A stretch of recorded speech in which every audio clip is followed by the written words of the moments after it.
let's talk about feats. Okay, so feats in D&D, just every now and then when you go up levels in D&D, you get an opportunity for an ability score increase. That means you can bump your stats. Like in any game, when you level up, you get stronger or you get smarter. Feats are optional abilities that you can take instead of that.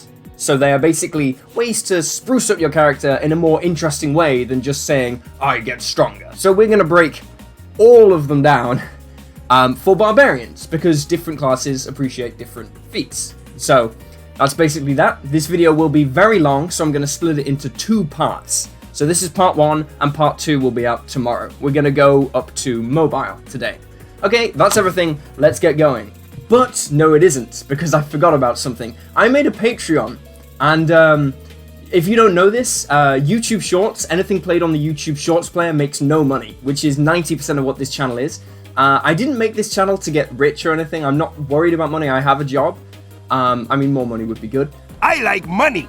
But basically, if you like the channel and you want to get some awesome rewards, like playing games with me, or, I mean, I don't know how awesome that is. But there's some cool stuff there. Access to homebrew materials, other good stuff. Just basically check it out. See if it suits you. If you like the channel and you want to support it and you want to help me make more videos, the Patreon is the best way to do it. Okay, also like the video, and for real, let's get going.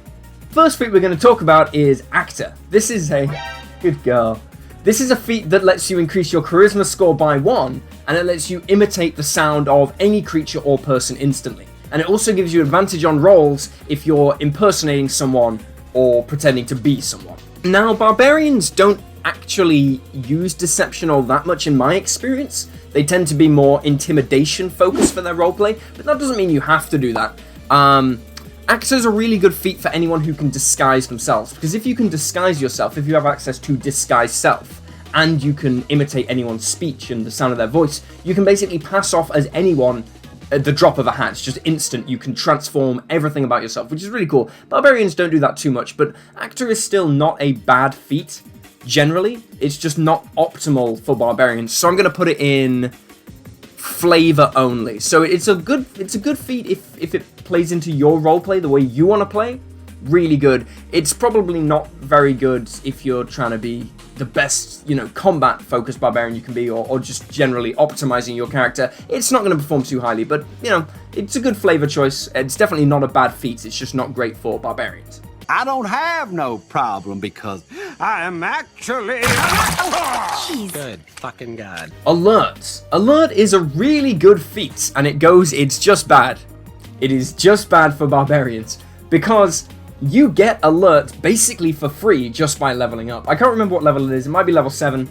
But Barbarians basically get a feat that gives them advantage on initiative rolls anyway, which is the same as a +5, and you can't be surprised if you rage at the beginning of combat, which you're going to be doing anyway. I don't blink. The man doesn't blink, Mom!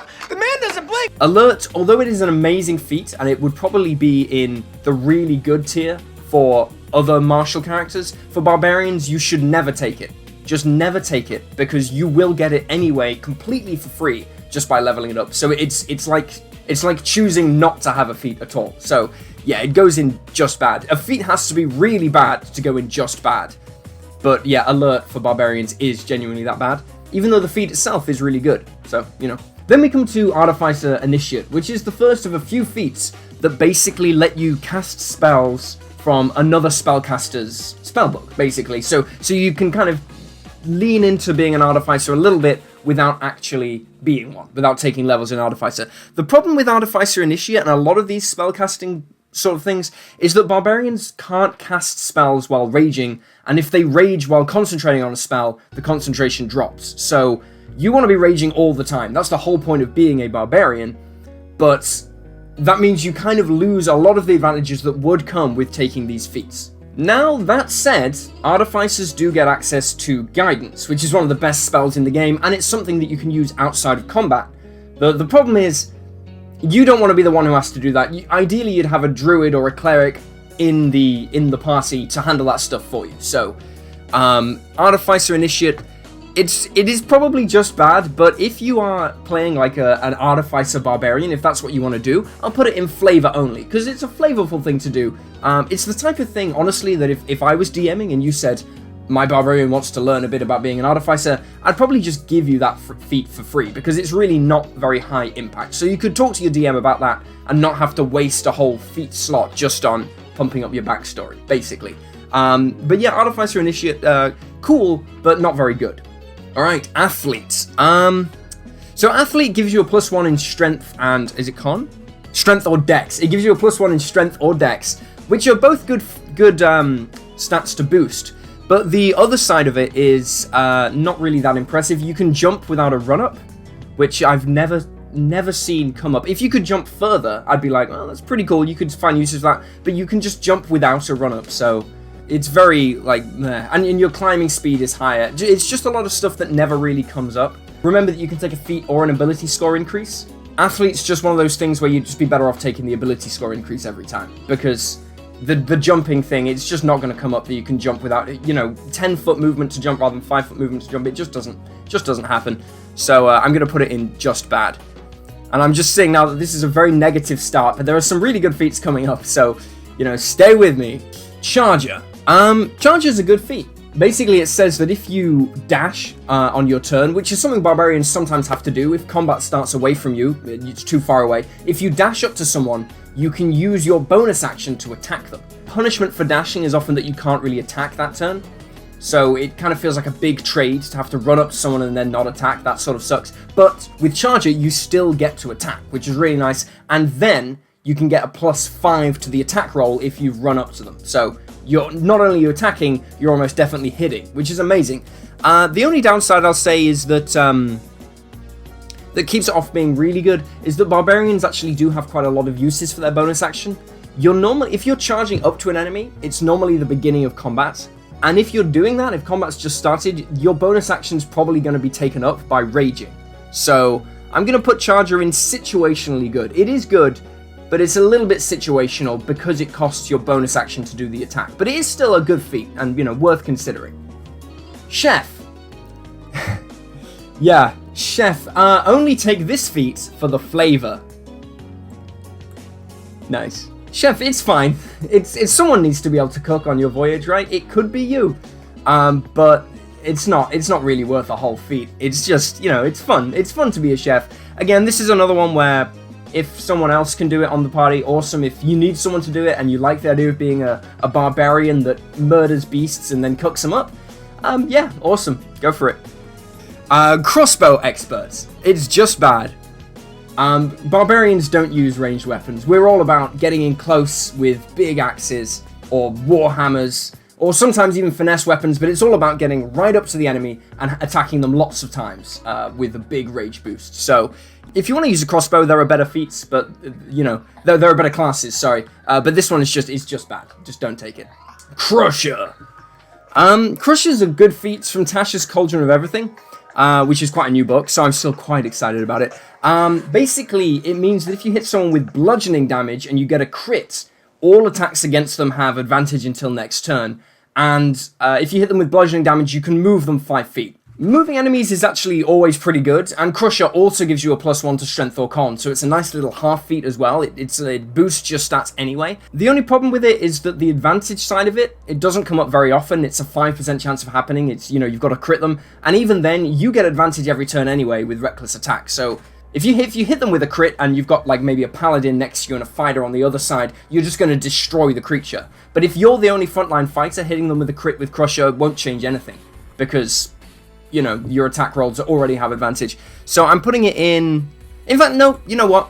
I'm putting it in really good because it is a half feat. So you still get to boost your strength or your constitution. So if you have a 17 in constitution or something, you want to bump it up to an 18 so you get a boost.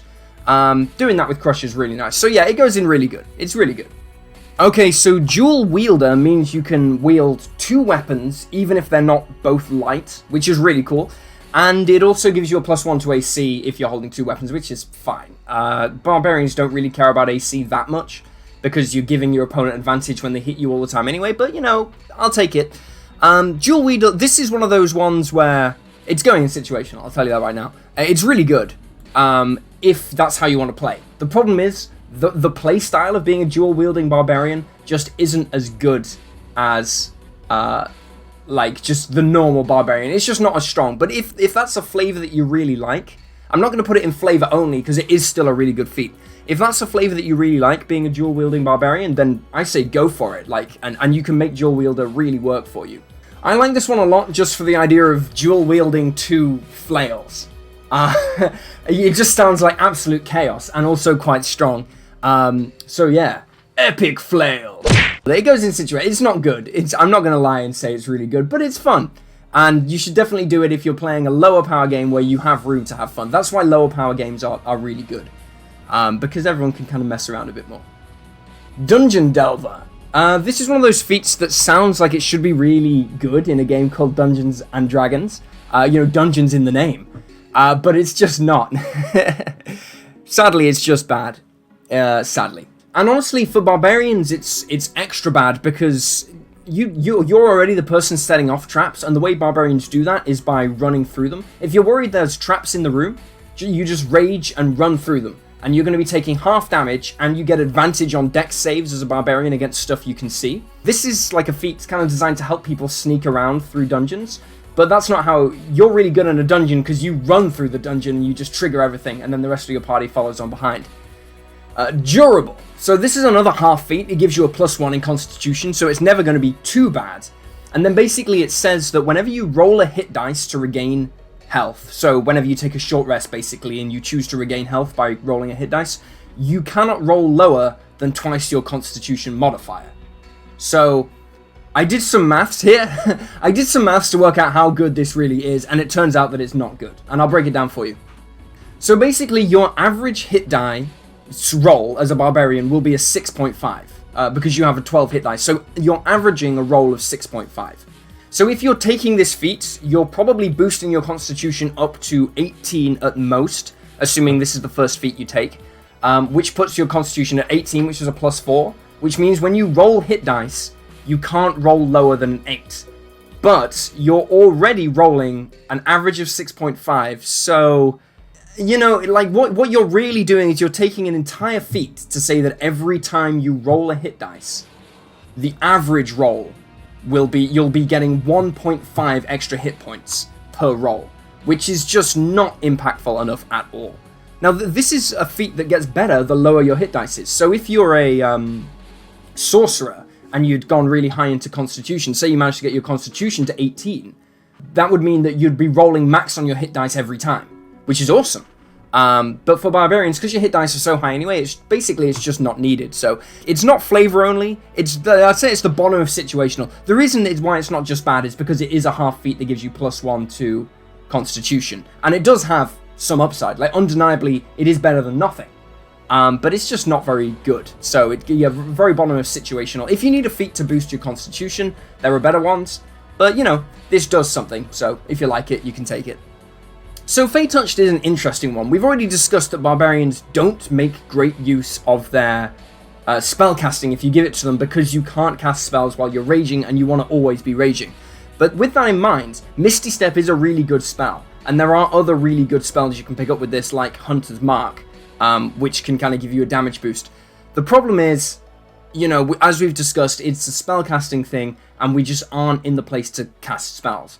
I do like the idea that you can patch up your wisdom to boost those wisdom saving throws with this, which is our big weakness. Wisdom saving throws are Barbarians' big weakness, but it's just not right for us. In fact, I'm going to put it in flavor only because I can see some really flavorful uses of this, but it's not going to be good by any stretch of the imagination, and you're not going to be able to use it much in combat. It's going to be all out of combat stuff. So it's, but still, it's a nice feat. It's one of those ones that's a lot higher for people who can cast spells, but we really don't cast spells, so it goes in flavor only. Okay, Great Weapon Master. Broken. It is so strong. I talk about it a little bit in my Barbarians video. I'll link it up there. But yeah, Barbarians are amazing with this feat because the drawback of this feat, it's meant to be sort of like a risk-reward thing, where you get a big damage increase, but you reduce your chance of attacking. For Barbarians, because of Reckless Attack, that downside is just completely mitigated. You get advantage, which is, it kind of works out as attacking normally with the -5, basically. That's how the maths works out. It's like the -5 isn't even there. So, Great Weapon Master is just insane. A +10 to attack rolls, damage rolls is nuts. especially at lower levels. But it scales all the way through the game, it's good. But at lower levels as well, if you take this as your first feat, you're just going to be seeing insane damage. And the fact that when you kill something, you get an extra attack as well, that's just fantastic too. You know, the more you attack, the more damage you'll do. And you get it if you crit as well. It's just everything the Barbarians want in a feat, it's here. And if you're not taking it, you need to have a really good reason not to. Because by taking anything below this feat, instead of this feat, you're making your character worse. Yeah, Great Weapon Master. Definitely should be the first thing you're thinking about before you even start building a Barbarian. This is a big part of why you build a Barbarian in the first place, just to optimize this feat. Gunner. This is for people who really, really want to play with guns. For Barbarians, it's just bad, because we don't use ranged weapons. So it's a cool idea, you know, like if you're a pirate, to be able to, you know, fire, pew, pew, whatever. But for actual Barbarians, it's just not something we're interested in, unfortunately. We don't carry guns. Healer. Again, this is a feat that's good, but it's not good for Barbarians. Basically, when you stabilize someone, they come back with a bit more hit points. But, you know, you've got a party, hopefully someone in your party knows Healing Word at the very least, who'll be able to just do this, but so much better. There's never really going to be a point in combat where the Barbarian is going to be better off picking someone up than just dealing more damage. Your job is to tank the damage and then fire it back at the enemy. You don't want to be wasting your turn just picking someone up. That's like a really bad use of your time. You leave that to someone who can heal someone as a bonus action or something like that and get people back up. You want to be dealing damage. You know what, actually, I'm going to put it in flavor only though, because I like the idea. It's a cute idea to be a Barbarian that kind of heals people, but it's just not where you want to be. Keen Mind. It's bad. It's bad. Knowing where North is? Remembering things that happened last month? Like, is that a feat? I remember stuff that happened last month without needing to take a feat. I mean, you always know where North is. I guess if you're in a dungeon and you're lost, maybe you can say, well, I always know where North is, so I can lead us out. But, yeah, I've got no idea why this is a feat. It's just terrible. Maybe there's some busted application that I haven't found for, like, always knowing where North, like, you can convert that into huge damage somehow, but I don't know. It also gives you a boost to intelligence, which is Barbarian's dump stat, so yeah, definitely not for Barbarians, and I'd say definitely not for anybody. But, I don't know, if you can think of a good use for Keen Mind, let me know, because I'm really interested, but I've never seen it.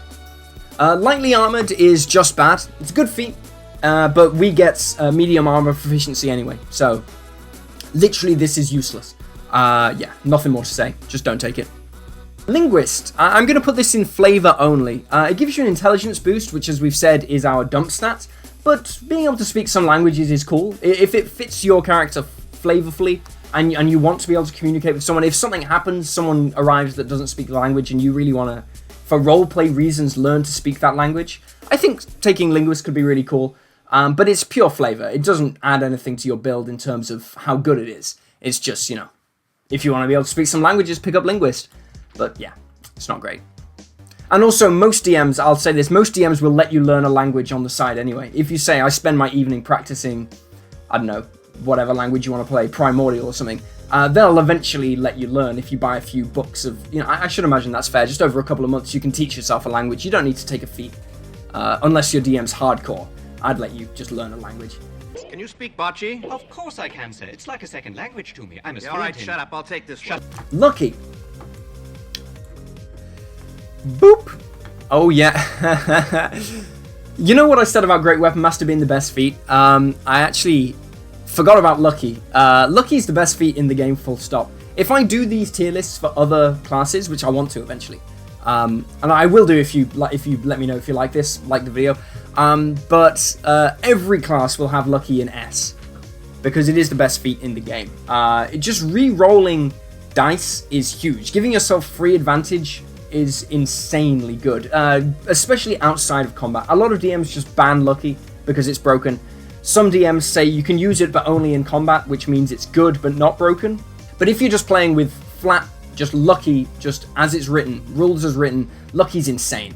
If you're trying to convince a noble to do something, or trying to, you know, get a deal or something like that, to be able to re-roll that is so powerful. It gives your players so much control over the narrative, which I think is why DMs hate it. DMs hate it. It's like one of those adverts. DMs hate it for this one simple feat. It's because basically you take control over the narrative from them.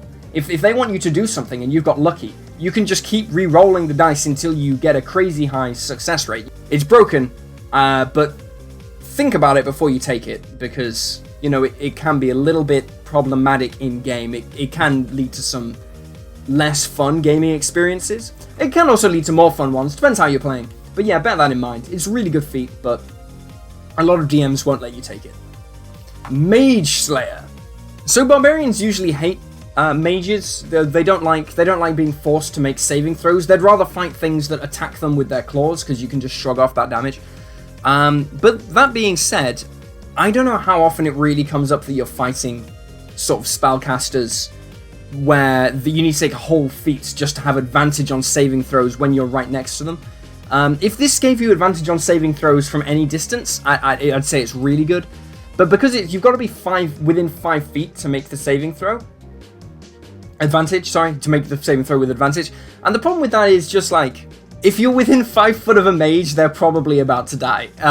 Like, if I'm a wizard and I've let a barbarian get within 5 feet of me, I've fucked up big time. And that's when he knew he had fucked up. So for that reason, Mage Slayer just isn't quite as good as it might possibly be considered. It does patch up a weakness of Barbarians, but it's just not, it just doesn't come up often enough. It's very situational. Magic Initiate. So now we're cooking. I'm going to put this one in, I don't know if it's quite really good. It's going at the top of situational. It's good.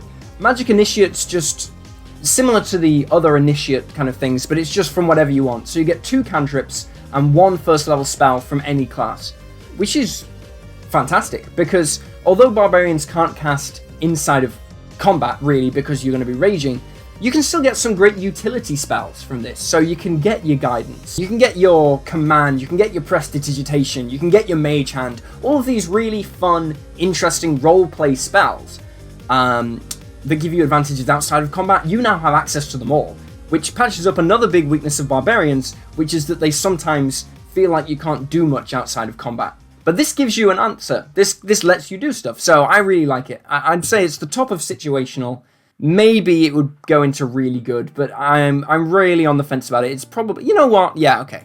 I'll put it at the bottom of really good, because I really like it. Martial Adept. An interesting feat. It gives you a superiority die and 2, basically you get to choose 2 of the fighter's battle maneuvers.